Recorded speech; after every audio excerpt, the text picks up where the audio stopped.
Olá, pessoal, professora Ana Carla de volta. Voltamos aqui para o nosso terceiro bloco com a professora Márcia Valquíria, em que ela fala da questão da terceirização na administração pública. Terminamos o último bloco falando um pouquinho sobre pessoalidade e hierarquia, né? Dar ou não dar ordens nessas relações de contrato terceirizados, que necessariamente terá uma pessoa jurídica intermediando a relação entre o agente público e aquela pessoa que está prestando serviço.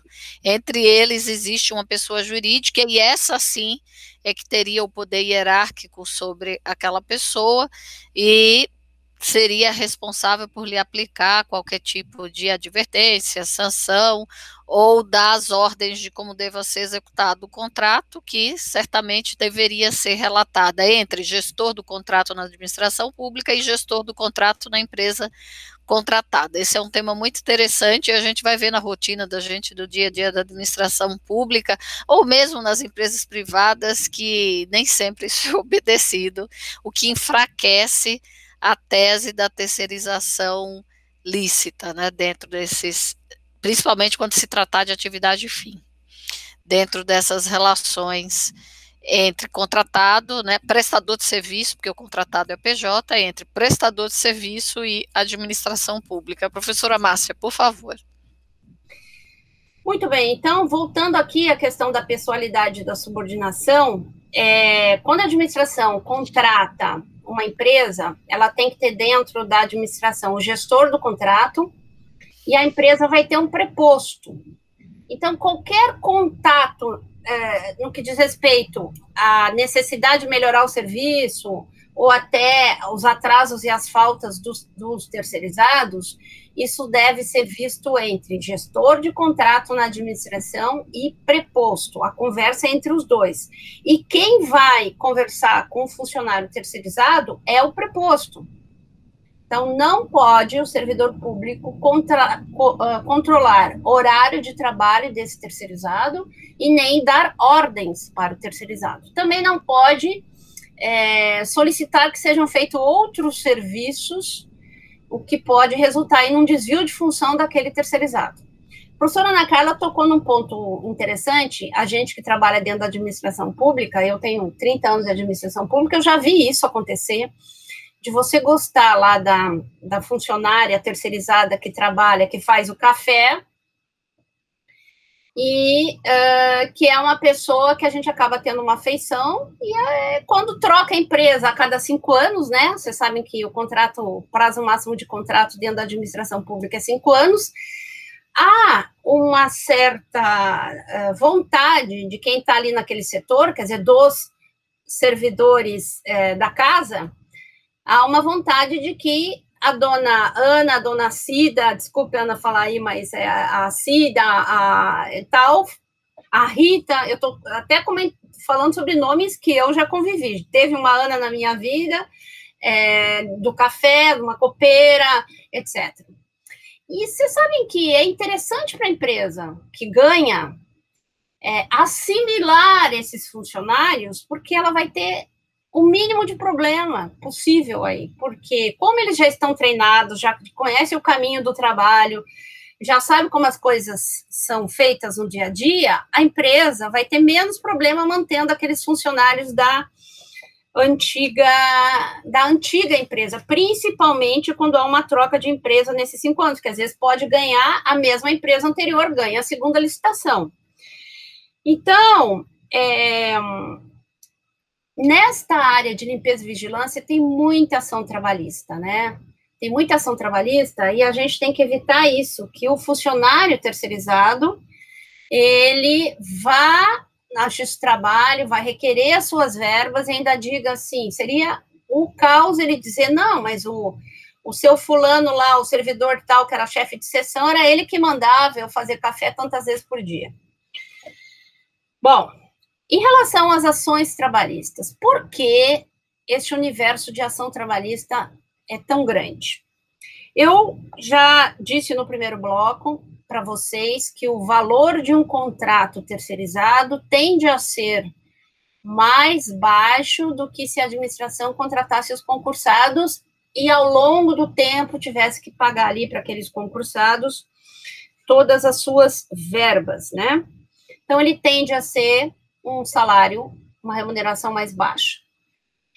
Mas ter esta intermediadora, que é a empresa contratada, é algo que pode facilitar para a administração, mas, ao mesmo tempo, é algo que pode trazer grandes problemas. Os problemas existem se essa empresa terceirizada, ou a empresa contratada da administração, ela não paga todas as verbas trabalhistas.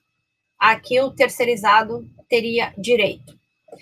A Lei 8666, que é a Lei de Licitações e Contratos, a 8666 de 93, ela tem uma regra muito clara no seu artigo, vou abrir aqui, no seu artigo 71, que diz que o contratado é responsável pelos encargos trabalhistas, previdenciários, fiscais e comerciais resultantes da execução do contrato. O contratado, que é a empresa, tá? O nome que se dá à contratante, que é a administração, ela está na posição de tomadora de serviço. Parágrafo 1º de 71. A inadimplência do contratado, da empresa, com referência aos encargos trabalhistas, fiscais e comerciais, não transfere à administração pública a responsabilidade por seu pagamento, nem poderá onerar o objeto do contrato ou restringir a regularização e uso de obras e edificações, etc, etc. O que eu estou falando aí? Responsabilidade solidária em relação aos encargos previdenciários, está na Constituição Federal, tá? Responsabilidade trabalhista é subsidiária, ou seja, se a empresa contratada não paga os encargos trabalhistas dos funcionários que estão a serviço da administração, a administração arcará com esse custo em determinadas circunstâncias, tá? E nós vamos entender que circunstâncias são essas. Então, vejam bem. Existia um problema muito sério. Estou pegando aqui meu livrinho. Existia um problema muito sério até 2011. Então, até 2011, a administração pública perdia praticamente todas as ações que os terceirizados ingressassem na Justiça do Trabalho, reclamando das verbas rescisórias, tá?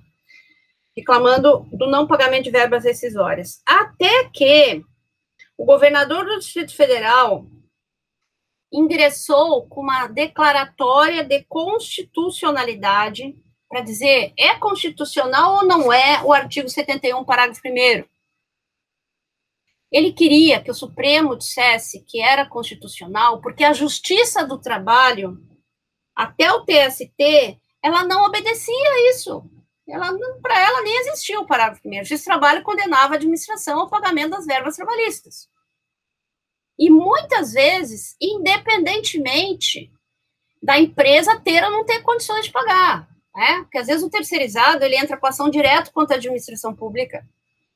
Aí era a administração que chamava juízo, como a gente fala, chama no processo a terceirizado. O juiz já condenava a administração, um cofre amplo, né? Um bom de um cofre, porque o terceirizado não podia pagar a conta. Só que, gente, o 71, parágrafo 1º, diz que é a empresa que tem que pagar, não é a administração, é ela. E aí, o que aconteceu, né? Foi da relatoria do ministro César Peluso. A decisão por maioria de votos foi no sentido de que, sim, é constitucional o 71, parágrafo 1º.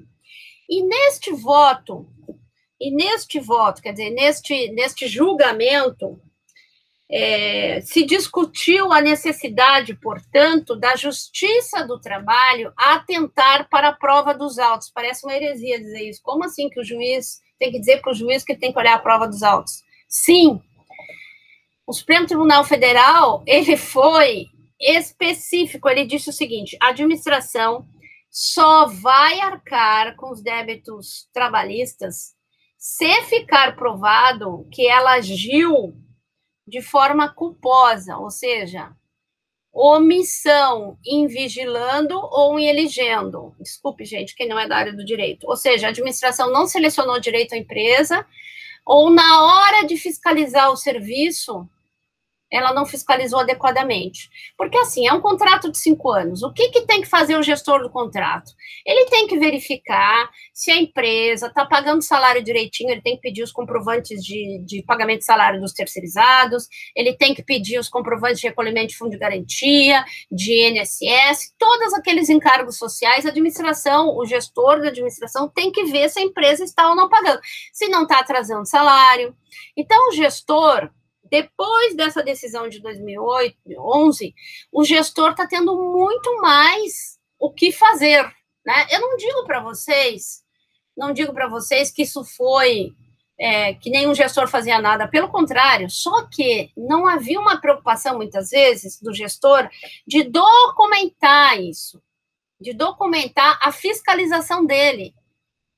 Então, a partir de então, a posição do gestor ficou mais difícil ou mais importante, porque ele tem que fazer reunião com a empresa, ele vai documentar, vai fazer uma ata, vai dizer que está fiscalizando, porque aí, se a administração, numa ação judicial, trouxer a prova de que ela fiscalizou, de que foi bem acompanhado aquele contrato, a administração não é condenada ao recolhimento desses encargos trabalhistas. Em razão dessa decisão de 2011, foi alterada uma súmula do Tribunal Superior do Trabalho, isso é um marco, né? Porque existia um enunciado, uma súmula, há uns que chamam de enunciado de súmula, 331 de 93, do TST, que ela começou, né? O enunciado ou súmula são paradigmas para toda a justiça do segmento, quer dizer, justiça do trabalho, súmula de justiça do trabalho, não justiça do trabalho, no judiciário civil para os juízes da área civil. Mas como que começou aqui este enunciado, essa súmula 331, como que ela começou? Ela começou assim, ó, o inciso 1 dizia, e diz ainda, a contratação de trabalhadores por empresa interposta é ilegal, formando-se o vínculo diretamente com o tomador de serviços, salvo no caso de trabalho temporário. Entre parênteses, Lei 6.019 de 74. Então, em 74, esse inciso 1 aí foi baixado, súmula 331 com um inciso, que era esse, dizendo, olha, lendo ao contrário, está dizendo o trabalho temporário só se for, enfim, o trabalho temporário só se for temporária que pode, enfim, ser contratado por um tomador de serviço. Pelo tomador de serviço, uma empresa terceirizada. Aí vem o inciso 2, aí vai evoluindo, muita decisão no X-Trabalho, aí eles baixam o inciso 2, a mesma súmula. A contratação de trabalhador através de empresa interposta não gera vínculo de emprego com os órgãos da administração pública, direto, indireto ou fundacional. Isso foi em razão do artigo 37.2 da Constituição Federal. Então, não gera vínculo de trabalho. Gente, se o trabalhador está lá dentro da administração, o terceirizado, o seu José lá, o chefe do departamento de administração, começa a dar ordem no terceirizado, mesmo assim não é reconhecido o vínculo de trabalho se esse terceirizado vai no X de trabalho. Por que o juiz não pode reconhecer o vínculo de trabalho? Porque tem que entrar por concurso. Óbvio, ele estaria, ao reconhecer o vínculo de trabalho do terceirizado com a administração pública, ele estaria negando vigência ao 37.2. Então, em que pese não reconhecer o vínculo de trabalho, as verbas trabalhistas, como se funcionário público fosse, essas são devidas, sim, se houver uma condenação.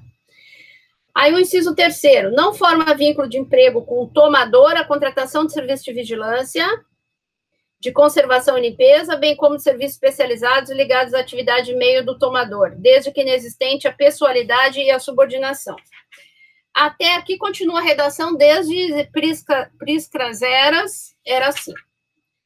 Agora mudou, e nós temos uma atualização nos outros 3 incisos, né? Então, existia um 4º inciso que, com o julgamento de 2011, ele mudou a redação dele, quer dizer, o TST se adaptou à jurisprudência do STF de 2011. O que diz o quarto? O inadimplemento das obrigações trabalhistas por parte do empregador implica a responsabilidade subsidiária do tomador. O empregador quem é? A empresa contratada. O tomador quem é? A administração pública. Quanto àquelas obrigações, desde que haja participado da relação processual e conste também do título executivo judicial, quer dizer, desde que haja, no nosso caso aqui, uma licitação, um contrato. 5. Os entes integrantes da administração pública, direta e indireta, respondem subsidiariamente nas mesmas condições do item 4, que eu já li, caso evidenciada a sua conduta culposa no cumprimento das obrigações da Lei 8.666, especialmente na fiscalização do cumprimento das obrigações contratuais e legais da prestadora de serviço como empregadora. Aludida responsabilidade não decorre do mero inadimplemento das obrigações trabalhistas assumidas pela empresa contratada. Então, antigamente, bastava a empresa contratada não pagar salário, não recolher fundo de garantia, lá, vinha o juiz e bombava a administração pública, pague você. Agora, a súmula diz, olha, não basta que a contratada não pague o funcionário terceirizado. Para ter a subsidiariedade, a conduta da administração tem que ser culposa, culpa, imprudência, negligência e imperícia, quer dizer, ela tem que contribuir para aquilo acontecer. E mais, o juiz tem que dizer qual é a prova, em que prova ele vai se fundamentar para condenar a administração. Eu, a partir de 2011, uma época eu estava acompanhando as decisões de justiça do trabalho e via que o juiz falava assim, tendo em vista a prova que deixou de ser apresentada pelo gestor, pela administração, pela ré. Então, ele sempre o juiz fala na prova, na falta de prova, ou na prova que não fiscalizou. E o 6º diz, a responsabilidade subsidiária do tomador de serviço abrange todas as verbas decorrentes da condenação referente ao período de prestação laboral, ou seja, só durante o período em que o contrato estava em vigor. Vamos fechar esse bloco, então, e eu espero todos no próximo.